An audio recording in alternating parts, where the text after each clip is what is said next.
الحمد لله رب العالمين والصلاة والسلام على سيد المرسلين أما بعد فأعوذ بالله من الشيطان الرجيم بسم الله الرحمن الرحيم ছোট বন্ধুরা এবং মাদানী চ্যানেলের দর্শকবৃন্দ প্রত্যেকে আমার সাথে সাথে বলুন আসসালাতু ওয়াসসালামু আলাইকা ইয়া রাসূলুল্লাহ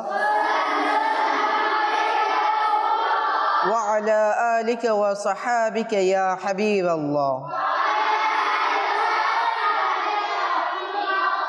الصلاة والسلام عليك يا نبي الله وعلى آلك وصحابك يا نور الله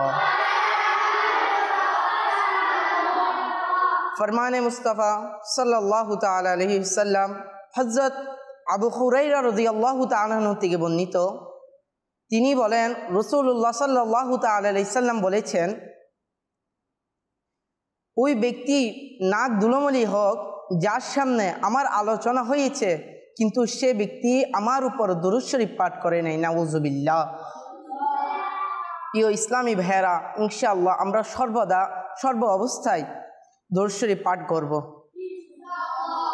সাল্লু আলাল হাবিব। প্রত্যেকবারের মতো আজকেও আপনাদের সম্মুখে উপস্থিত হয়ে গিয়েছি ছোটদের নাত মাহফিল নিয়ে।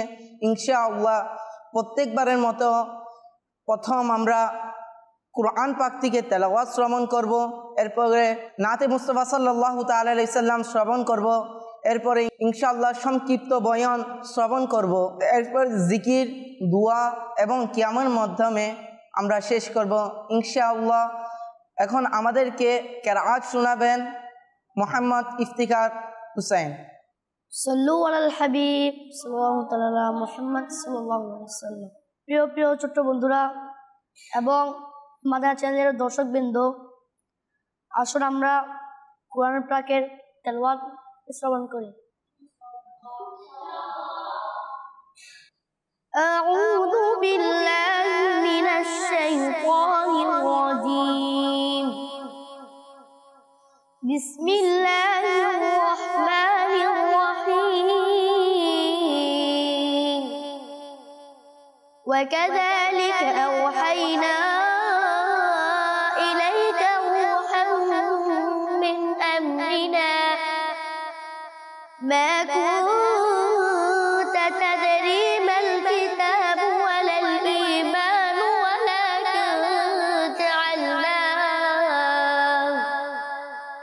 ولكن جعلناه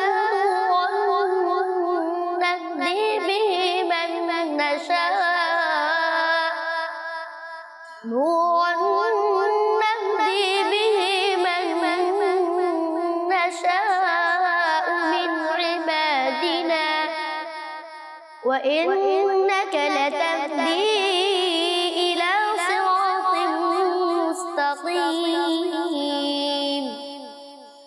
صراط الله الذي له ما في السماوات وما في الأرض ألا إلى الله تصير الأمور صدق الله مولانا العظيم وصدق رسوله النبي الحبيب الكريم صلوا على الحبيب صلى الله تعالى على محمد صلى الله عليه وسلم صلاة وسلاما عليك سيدي يا رسول الله। মাশাআল্লাহ, মোহাম্মদ ইফতেখার হোসেন অনেক সুন্দর করে আমাদেরকে কিরাআত শ্রবণ করিয়েছেন। ইনশাআল্লাহ এখন আমাদেরকে নাচ শোনাবেন মোহাম্মদ সাকিব হোসেন আত্তারি। আসুন প্রিয় প্রিয় ছোট্ট বন্ধুরা এবং মাদানী চ্যানেলের দর্শকবৃন্দরা, আমরা এখন নাতে রাসূল সাল্লাল্লাহু আলাইহি ওয়াসাল্লাম শ্রবণ করি। সাল্লাল্লাহু আলাইকা ইয়া রাসূলুল্লাহ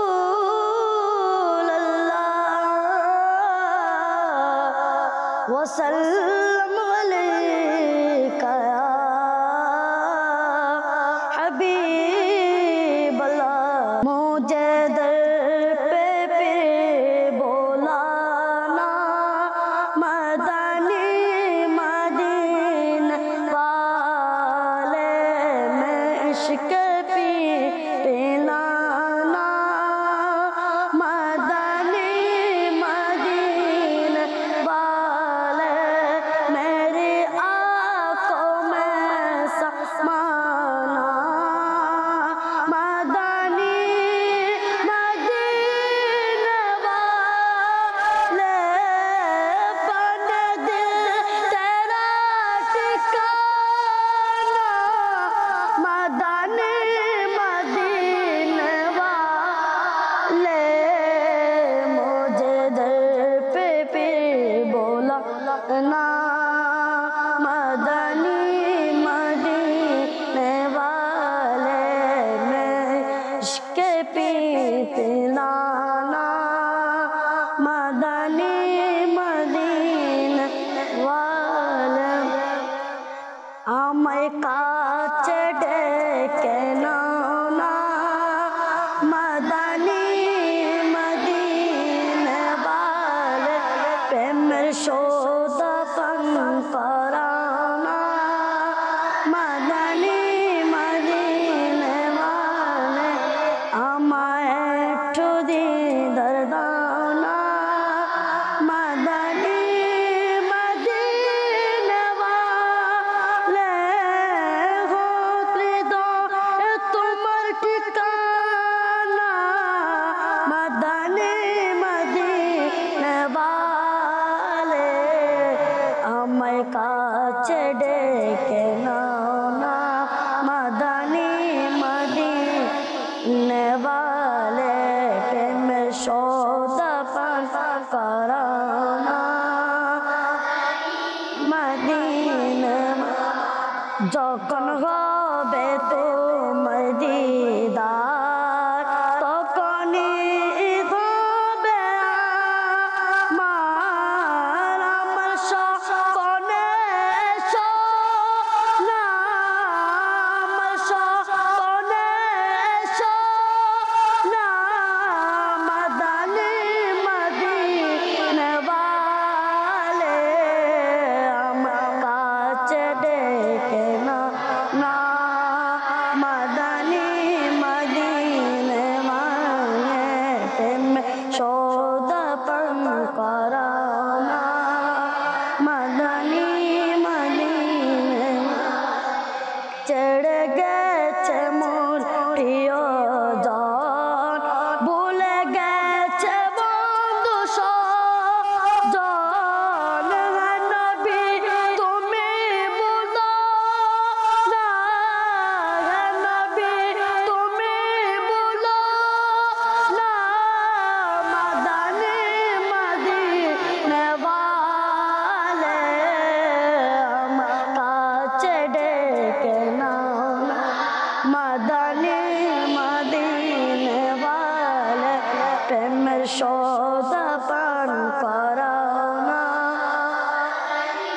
মদিনে আমি যদিও গুনাহগার তবু উম্মত আমি তোমার তোমার চরণে রাখো না তোমার চরণে রাখো না मदनी मदीने वाले मुझे दर पे बुलाना मदनी मदीने वाले प्रेम शोधपन कराना मदनी मदीने वाले सल्लल्लाहु अलैहि हबीब सल्लल्लाहु अलैहि मुहम्मद सल्लल्लाहु अलैहि वसल्लम माशाल्लाह माशाल्लाह সাকিব হুসাইন আত্তারি অনেক সুন্দরভাবে সুমধুর কণ্ঠে আমাদেরকে নাচ শুনিয়ে আমাদের মন জয় করে দিয়েছেন। আল্লাহ তাআলা তিনি কণ্ঠকে আরও সুমধুর করক। নাচ শরীফ শ্রবণ করার মাধ্যমে আমাদের অন্তরে প্রশান্তি হয়। এখন আমাদের সামনে বয়ান করবেন মোহাম্মদ রাকিব হুসাইন আত্তারি। আলহামদুলিল্লাহি রাব্বিল আলামিন ওয়াসসালাতু ওয়াসসালামু আলা সাইয়্যিদিল মুরসালিন আম্মা বা'দ ফাআউযু বিল্লাহি মিনাশ শাইতানির রাজীম বিসমিল্লাহির রহমানির রহিম আমরা মহাব্বত সহকারে পাঠ করি আসসালাতু ওয়াসসালামু আলাইকা ইয়া রাসূলুল্লাহ, আসসালাতু ওয়াসসালামু আলাইকা ইয়া হাবিবাল্লাহ, আসসালাতু ওয়াসসালামু আলাইকা ইয়া নবিয়াল্লাহ ওয়া আলা আলিকা ওয়া আসহাবিকা ইয়া নূরাল্লাহ। ইয়া নবী রাসূলুল্লাহ সাল্লাল্লাহু আলাইহি ওয়াসাল্লাম ইরশাদ করেছেন, আমার উপর অধিহারে দুরূদ শরীফ পাঠ করো, নিঃসন্দেহে এটা তোমাদের জন্য পবিত্রতা। আসুন পেশামেরা দুরূদ শরীফের অসংখ্য অগণিত ফজিলত রয়েছে। মদিনায় সুলতান সৃষ্টিকুল রহমত নবী করিম সাল্লাল্লাহু আলাইহি ওয়াসাল্লাম ইরশাদ করেন, আল্লাহ তাআলার একটি ফেরেশতা রয়েছে যার একটি বাহু পূর্বে অপরটি পশ্চিমে। যখন কোনো ব্যক্তি মহাব্বত সহকারে আমার উপর দুরূদ শরীফ পড়ে, তখন সেই ফেরেশতা পানিতে ডুব দিয়ে আপন পাকার জারতে থাকে। আল্লাহ পাক তার পাকা হতে টপকে পড়া প্রতিটি পানির ফোঁটা হতে একটি একটি করে ফেরেশতা সৃষ্টি করেন। সেই ফেরেশতারা কিয়ামত পর্যন্ত ওই দুরূদ পাঠকারীর জন্য ক্ষমা প্রার্থনা করতে থাকেন। সাল্লু আলাল হাবিব। প্রথম খলিফা আমিরুল মুমিনিন হযরত সাইয়্যিদুনা সিদ্দিক আকবর রাদিয়াল্লাহু তাআলা আনহু এর পবিত্র নাম আব্দুল্লাহ, উপনাম আবু বকর, উপাধি সিদ্দিক ও আতিক। সুবহানাল্লাহ। সিদ্দিক অর্থ হলো অত্যধিক সত্যবাদী। তিনি অন্ধকার যুগে এই উপাধিতে ভূষিত হন কারণ তিনি সর্বদাই সত্য বলতেন। আতিক অর্থ হলো মুক্ত বা স্বাধীন। সরকারে দোজাহান নবী করিম সাল্লাল্লাহু আলাইহি সাল্লাম তাকে সুসংবাদ দান করে বলেছেন, তুমি জাহান্নাম ও আগুন থেকে মুক্ত। এ কারণে এটা তার উপাধি হয়। তিনি কুরাইশ বংশে আর রাসূলুল্লাহ সাল্লাল্লাহু আলাইহি সাল্লাম এর বংশের সাথে গিয়ে তার বংশ মিলিত হয়। তিনি রাদিয়াল্লাহু তাআলা আনহু যে বছর আবরাহা বাদশাহ ইস্তি বাহিনী নিয়ে কাবা শরীফে ধ্বংস করার জন্য এসেছিল, সে ঘটনায় প্রায় 2.5 বছর পর মক্কা শরীফের জন্মগ্রহণ করেন। আমিরুল মুমিনিন সাইয়্যিদুনা হযরত সিদ্দিক আকবর রাদিয়াল্লাহু তাআলা আনহু হলেন সেই সাহাবী যিনি তাজদারে রিসালাত, শাহেনশাহে নবুয়ত হুজুর পূর্ণ সাল্লাল্লাহু আলাইহি সাল্লাম এর রিসালাতের সর্বপ্রথম সত্যাকারী ও স্বীকারকারী। স্বাধীন পুরুষদের মধ্যে তিনি সর্বপ্রথম ইসলাম কবুল করেন। প্রত্যেক জিহাদের তিনি সর্বোৎকৃষ্ট যোদ্ধার সাজে শরিক ছিলেন। সন্ধি বা যুদ্ধের যে কোনো চুক্তি ও ফয়সালা তিনি মাহবুবুর রহমান হুজুর পূর্ণ সাল্লাল্লাহু আলাইহি সাল্লাম এর পরামর্শদাতা হয়ে জীবনের প্রতিটি ক্ষেত্রে নবী করিম সাল্লাল্লাহু আলাইহি সাল্লামকে সঙ্গ দিয়ে নিজের জীবন বিসর্গসহ পরম বিশ্বস্ততার হক আদায় করেন। 2 বছর 7 মাস খেলাফতের মনুষ্যদের সমাসীন থেকেই 22 জমাদিল সানি 13 হিজরি সোমবার দিন অতিবাহিত করার পর ইন্তেকাল করেন। আমিরুল মুমিনিন হযরত সাইয়্যিদুনা উমর রাদিয়াল্লাহু তাআলা আনহু তার জানাজা নামাজ পড়ান। রোজায়ে রাসূল হুজুর আকদাস সাল্লাল্লাহু আলাইহি সাল্লাম এর পবিত্র ডান পাশে সমাহিত হন। যদি সাহাবায়ে কেরাম সহ তাবাঈনের বেশিরভাগই এই কথার উপর জোর দিয়েছে যে সর্বপ্রথম মুমিন হলেন সিদ্দিক আকবর রাদিয়াল্লাহু তাআলা আনহু, কিন্তু কোনো মনীষী বলেছেন যে সর্বপ্রথম মুমিন হলেন হযরত আলী রাদিয়াল্লাহু তাআলা আনহু। আবার কেউ বলেছেন হযরতে খাদিজাতুল কুবরা রাদিয়াল্লাহু তাআলা আনহু। সর্বপ্রথম ঈমান এনেছে সিরাজুল উম্মাহ হযরতে ইমাম আবু হানিফা রাদিয়াল্লাহু তাআলা আনহু। এর মন্তব্যগুলোকে এভাবে সাজিয়েছেন যে পুরুষদের মধ্যে সর্বোত্তম মুমিন হলেন হযরত আবু বকর সিদ্দিক রাদিয়াল্লাহু তাআলা আনহু। মহিলাদের মধ্যে প্রথম মুমিন হলেন উম্মাহাতুল মুমিনিন হযরত খাদিজা কুবরা রাদিয়াল্লাহু তাআলা আনহা। আর শিশু বয়সে ঈমান আনয়নকারীদের মধ্যে সর্বপ্রথম মুমিন হলেন হযরত আলী রাদিয়াল্লাহু তাআলা আনহু। এই বিষয়ে আহলে সুন্নাত ওয়াল জামাত একমত যে নবীগণের পর সর্বশ্রেষ্ঠ মানুষ হলেন হযরত আবু বকর সিদ্দিক রাদিয়াল্লাহু তাআলা আনহু, তারপর হযরত উমর রাদিয়াল্লাহু তাআলা আনহু, এরপর হযরত উসমান রাদিয়াল্লাহু তাআলা আনহু, এরপর হযরত আলী রাদিয়াল্লাহু তাআলা আনহু। তাদের পরে শ্রেষ্ঠ হলেন আশারায়ে মুবাশশারাগণ এরপর বদর যুদ্ধগণ, অতঃপর উহুদ যুদ্ধগণ, এরপর বায়াতে রিদওয়ানের অংশগ্রহণকারীগণ, অতঃপর শ্রেষ্ঠ হলেন সমস্ত সাহাবে কিরাম। এই একমতেই বর্ণনায় আবু মনসুর বাগদাদি রহমতুল্লাহ বলেন, ইবনে আসাকির রহমতুল্লাহ আলাই হযরত ইবনে উমর রাদিয়াল্লাহু তাআলা আনহু থেকে বর্ণনা করেন। তিনি বললেন, রাসূল পাক সাল্লাল্লাহু আলাইহি সাল্লাম আমাদের মাঝে উপস্থিত থাকা অবস্থায়ও আমরা আবু বকর ও উমর, উসমান, আলীকে শ্রেষ্ঠ মর্যাদায় দিতাম। ইসলাম বেহেরা উক্ত রেওয়াতে থেকে বোঝা গেল হযরত আবু বকর সিদ্দিক রাদিয়াল্লাহু আনহু এর আকীদা এরূপ ছিল যে আমরা সবাই মাহবুবে রব্বুল আনাম নবী করিম সাল্লাল্লাহু আলাইহি সাল্লাম এর গোলাম, আর গোলামদের সমস্ত সম্পদের মালিক তাদের মুমিন হয়ে থাকে। আমরা গোলামদের নিজস্ব বলতে আছি কি বা? ইসলামী সামগ্রিক যুগে যে ব্যক্তি ইসলাম গ্রহণ করতেন তিনি যতদূর সম্ভব সে কথা গ্রহণ রাখতেন। নবী করিম সাল্লাল্লাহু আলাইহি সাল্লাম পক্ষ থেকে এর নির্দেশন ছিল, এতে করে কাফেরদের পক্ষ হতে আশার অত্যাচার ও নিপীড়ন থেকে রক্ষা পাওয়া যাবে। মুসলমান পুরুষদের সংখ্যা যখন 38 এর নিপীড়িত হয় তখন সাইয়েদনা হযরত আবু বকর সিদ্দিক রাদিয়াল্লাহু তাআলা আনহু রাসূল আনোয়ার হুজুর সাল্লাল্লাহু আলাইহি সাল্লাম এর দরবারে আরজ করলেন, হে আল্লাহর রাসূল সাল্লাল্লাহু আলাইহি সাল্লাম, এবার আপনি প্রকাশ্যে ইসলাম প্রচার অনুমতি দিন। দোজাহানের মালিক ও মুক্তার রোজ হাসরের সুপারিশকারী নবী আকরাম সাল্লাল্লাহু আলাইহি সাল্লাম প্রথম প্রস্তাবটি নাকচ করে দেন, কিন্তু বারবার অনুরোধ করতে অনুমতি দিলেন। তিনি সমস্ত মুসলমানদের সাথে নিয়ে মসজিদে হেরাম শরীফের ভ্রমণ করেন। সাইয়েদনা হযরত আবু বকর সিদ্দিক রাদিয়াল্লাহু আনহু বয়ান শুরু করেন। খুতবা আরম্ভ করতেই কাফের মুশরিকরা চতুর্দিকে হতে মুসলমানদের উপর আক্রমণ করল। পবিত্র মক্কা নগরীতে তার রাদিয়াল্লাহু তাআলা আনহু অভিজাত্য ও মহত্ব সর্বজন স্বীকৃত ছিল। এত সত্ত্বেও অসপ্ত কাফেরগণ তাকে এমনভাবে আঘাত করল যে তার শরীর রক্তাক্ত হয়ে গেল, এমনকি তিনি রাদিয়াল্লাহু তাআলা আনহু বেহুশ হয়ে গেলেন। যখন তার রাদিয়াল্লাহু তাআলা আনহু গোত্রের লোকেরা জানতে পারল, তারা তাকে সেখান থেকে নিয়ে আসলো। সবাই মনে করলো হযরত সাইয়েদনা আবু বকর রাদিয়াল্লাহু তাআলা আনহু আর বাঁচবে না। সন্ধ্যার দিকে তার রাদিয়াল্লাহু তাআলা আনহু যখন হুশ ফিরে আসলো, সর্বপ্রথম তার মুখ থেকে উচ্চারিত হলো, আল্লাহ তাআলার প্রিয় হাবিব সাল্লাল্লাহু আলাইহি সাল্লাম কেমন আছেন? এই কথা শুনে লোকেরা তাকে অনেক তিরস্কার করলো। তার সাথে থাকার কারণে এই বিপদ আসলো, তা সত্ত্বেও তার নাম নিচ্ছি। সিদ্দিক আকবর রাদিয়াল্লাহু তাআলা আনহু সম্মানিত আম্মাজান উম্মুল খায়ের খাবার নিয়ে এলেন, কিন্তু তার একই কথা, হুজুর সাল্লাল্লাহু আলাইহি সাল্লাম এর কি অবস্থা? তার মা বলল, আমি জানি না। তখন সিদ্দিক আকবর রাদিয়াল্লাহু আনহু বললেন, হযরত সাইয়েদনা উমর রাদিয়াল্লাহু আনহু এর বোন উম্মে জামিল রাদিয়াল্লাহু আনহা থেকে জেনে আসুন।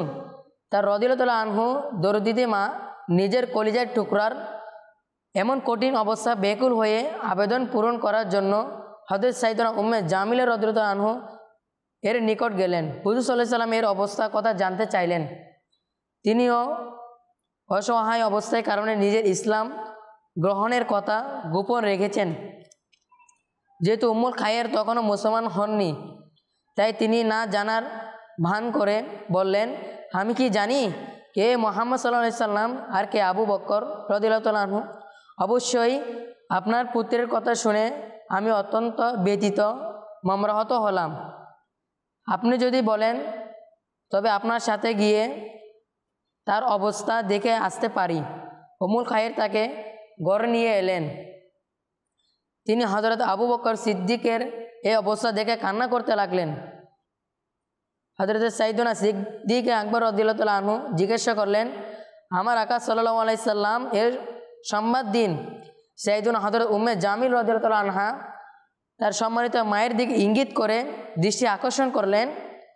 তিনি বললেন, তাকে ভয় করার প্রয়োজন নেই। এবার উম্মে জামিল বললেন, নবী করিম সাল্লাল্লাহু আলাইহি সাল্লাম আল্লাহ তাআলার রহমতে সুস্থ ও ভালো আছেন।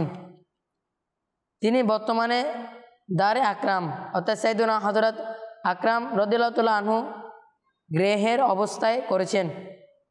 সিদ্দিক আকবর রাদিয়াল্লাহু তাআলা আনহু বললেন, আল্লাহর কসম, আমি যতক্ষণ পর্যন্ত কোনো কিছু পানাহার করব না ততক্ষণ না শাহিনশাহে নবুয়ত হুজুর পূর্ণ সাল্লাল্লাহু আলাইহি সাল্লাম এর জিয়ারতের সৌভাগ্য অর্জন করব না। অতঃপর তার আম্মাজান তাকে নিয়ে রাতে শেষ রাসূল পাক সাল্লাল্লাহু আলাইহি সাল্লামের খেদমতে গিয়ে উপস্থিত হলেন। আশিক আকবর সাইয়েদুনা হযরত সিদ্দিক আকবর রাদিয়াল্লাহু তাআলা আনহু হুজুর আনোয়ার সাল্লাল্লাহু আলাইহি সাল্লামকে জড়িয়ে ধরলে অজর নয়নে কান্নায় ঢলে পড়লেন। হুজুর পাক সাল্লাল্লাহু আলাইহি সাল্লাম সহ সেখানে উপস্থিত সকলে কান্না করতে লাগলেন, কারণ সাইয়েদুনা সিদ্দিক আকবরের এই করুণ অবস্থা অবলোকন করা সম্ভব হচ্ছিল না। অতঃপর তিনি রাদিয়াল্লাহু তাআলা আনহু আল্লাহর রাসূল সাল্লাল্লাহু আলাইহি সাল্লাম এর দরবারে আবেদন করলেন, তিনি আমার আম্মা যান, আপনি তার হিদায়াতের জন্য দোয়া করুন আর তাকে ইসলামের দাওয়াত দিন। শাহে খায়রুল আনাম নবী করিম সাল্লাল্লাহু আলাইহি সাল্লাম তাকে ইসলামের দাওয়াত দিলেন। আলহামদুলিল্লাহ, তিনি সাথে সাথে মুসলমান হয়ে গেলেন। ইসলামী বাহেরা, দেখলেন তো আমাদের সাহাবায়ে ইকরাম দিন ইসলামের প্রচার ও প্রচারের কি পরিমাণ দুঃখ কষ্ট ভোগ করেছেন। শরীর, মন, ধন সব কিছু আল্লাহর রাস্তায় কুরবান করে দিয়েছেন। আজ যদি মাদানী কাফেলা সফর করে ইনফিরাদি কোশিশ করেন, সুন্নত শিখতে শিখতে সুন্নতের উপর আমল করতে করতে যদি কোনো বিপদের সম্মুখীন হতে হয়, তাহলে আশিক আকবর সিদ্দিক আকবর রাদিয়াল্লাহু তাআলা আনহু এর অবস্থায় কথা মনে করে এবং তার ঘটনাবলীকে সামনে রেখে নিজেদের জন্য সান্ত্বনায় পথে করে আমাদের মাদানী কাজকে আরও জোরদার করতে হবে। দিন ইসলামের জন্য শরীর, মন, ধন উৎসর্গ করে দেবের আগ্রহ আমাদের মধ্যে জাগ্রত করা উচিত। যেমন আশিক আকবর রাদিয়াল্লাহু তাআলা আনহু জীবনের শেষ মুহূর্তের পর্যন্ত ইখলাস ও দৃঢ়তার সাথে দিন ইসলামের খিদমত করতে থাকেন। আল্লাহর রাস্তায় জীবন বাজি রেখেছেন, কিন্তু তার সুদৃঢ় পথের এতটুকু পরিমাণ নড়াচড়া হয়নি। দিন ইসলাম কবুল করার কারণে যেসব সাহাবায়ে কেরামকে নিপীড়নের জীবন কাটাতে হয়েছে, তাদের জন্য তিনি রাদিয়াল্লাহু তাআলা আনহু অনুগ্রহ ও বদান্যতার বন্যায় বইয়ে দিয়েছেন। তিনি স্বয়ং আল্লাহর পক্ষ হতে সাহেবে তাকওয়া উপাধি লাভ করেন। আল্লাহর দিনে খেদমতে ও নবীর প্রেমে সম্পদ ব্যয় করার কারণে সুলতানে দো জাহান নবী করিম সাল্লাল্লাহু আলাইহি সাল্লাম তার প্রশংসা করেন। ইসলামেরা আলহামদুলিল্লাহ, আশিক আকবর রাদিয়াল্লাহু তাআলা আনহু এর ইশকে মহাব্বত আমরা যে ঘটনাতে শ্রবণ করলাম, যা পীর সাল্লাল্লাহু আলাইহি সাল্লামে এর ভালোবাসা এতই যে আমরা পড়ে বুঝতে পারলাম। এর উপর আমরা আমল করব এবং নিজে শিখে এবং অন্যজনকে শেখার চেষ্টা করব। আমিন বিজাহিন নাবিল আমিন সাল্লাল্লাহু আলাইহি সাল্লাম। মদিনা শরীফকে ধ্যান করে কয়েকবার দুরূদ শরীফ পাঠ করে নিন। সালাতু ওয়াসসালামু আলাইকা ইয়া রাসূলুল্লাহ, আসসালাতু ওয়াসসালামু আলাইকা ইয়া হাবিবাল্লাহ, আসসালাতু ওয়াসসালামু আলাইকা ইয়া নবিয়াল্লাহ, আসসালাতু ওয়াসসালামু আলাইকা ইয়া নূরাল্লাহ। হাসবি রাব্বি জাল্লাল্লাহ মা ফি কলবি গায়রুল্লাহ, নূর মুহাম্মদ সাল্লাল্লাহ, লা ইলাহা ইল্লাল্লাহ, লা ইল্লাল্লাহ, লা ইলাহা ইল্লাল্লাহ, লা ইলাহা লা ইলাহা ইল্লাল্লাহ মুহাম্মাদুর রাসূলুল্লাহ সাল্লাল্লাহু আলাইহি ওয়াসাল্লাম। ইল্লাল্লাহ ইল্লাল্লাহ ইল্লাল্লাহ ইল্লাল্লাহ ইল্লাল্লাহ ইল্লাল্লাহ ইল্লাল্লাহ ইল্লাল্লাহ ইল্লাল্লাহ ইল্লাল্লাহ ইল্লাল্লাহ ইল্লাল্লাহ লা ইলাহা ইল্লাল্লাহ মুহাম্মাদুর রাসূলুল্লাহ সাল্লাল্লাহু আলাইহি ওয়াসাল্লাম। উযকুরুল্লাহ, আল্লাহ আল্লাহ আল্লাহ আল্লাহ আল্লাহ আল্লাহ আল্লাহ আল্লাহ আল্লাহ আল্লাহ আল্লাহ আল্লাহ লা ইলাহা ইল্লাল্লাহ মুহাম্মাদুর রাসূলুল্লাহ সাল্লাল্লাহু আলাইহি ওয়াসাল্লাম। আল্লাহু আল্লাহু আল্লাহু আল্লাহু আল্লাহু আল্লাহু আল্লাহু আল্লাহু আল্লাহু আল্লাহু আল্লাহু আল্লাহু আল্লাহু আল্লাহু আল্লাহু আল্লাহু لا إله إلا الله محمد رسول الله صلى الله عليه وسلم রব্বুল আলামিন মওলা আমরা প্রতিভাই গুনাহগার মওলা আমাদের গুনাহগুলি মাফ করে দিন আলামিন মওলা মা বাবার গুনাহ মাফ করে দিন আলামিন মওলা উস্তাদের খেদমত করার তৌফিক দান করুন আলামিন মওলা আমরা সারা জীবন যেন দাওয়াত ইসলামকে সমৃদ্ধ থাকার তৌফিক দান করুন আলামিন মওলা করিম মওলা মদিনা শরীফের সুশীতল ঠান্ডা ঠান্ডা হাওয়ার উসিলা আমাদেরকে গুনাহ মাফ করে দিন লা ইলাহা ইল্লাল্লাহু মুহাম্মাদুর রাসূল या नबी सलाम अलैका या रसूल सलाम अलैका या हबीब सलाम अलैका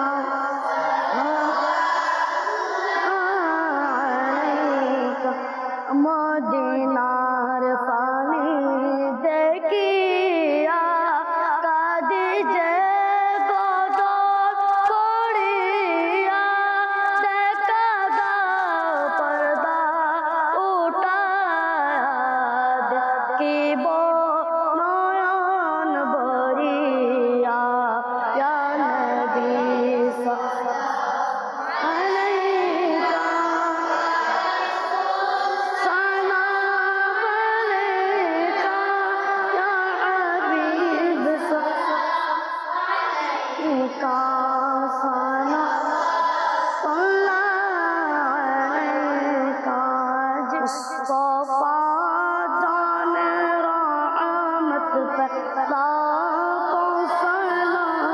شمعت أجمع هداية بنا